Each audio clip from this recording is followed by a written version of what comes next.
Web Cooper বার্ষিক সভা চলাকালীন উত্তপ্ত হয়ে উঠল যাদবপুর বিশ্ববিদ্যালয় চত্বর। শিক্ষামন্ত্রী ব্রাত্য বসুর গাড়ি ঘিরে বিক্ষোভ ও ভাঙচুরের অভিযোগ উঠল এসএফআই এর বিরুদ্ধে। এই ঘটনায় দিনহাটা শহরে প্রতিবাদ মিছিলে সামিল হল তৃণমূল কংগ্রেসের কর্মী সমর্থকেরা।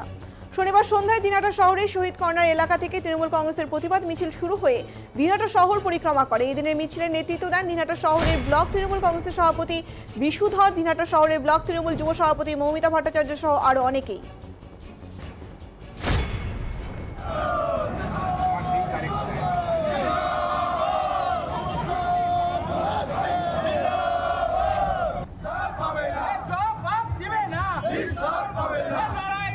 একেবারে সিপিএমের যে ঘৃণ্য চক্রান্ত সেটা চালু হয়ে গেছে।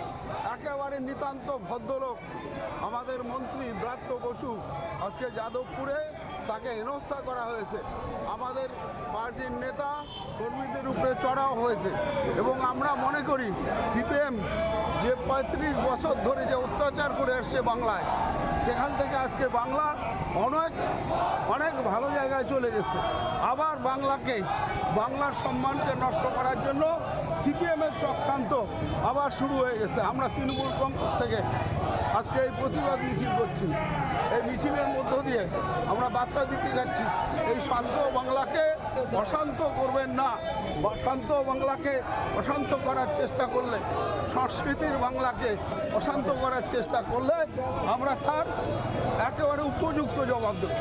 আজকের যে প্রতিবাদ মিছিল তার মধ্য দিয়ে এই বার্তা আমরা সিপিএম তথা বিরোধী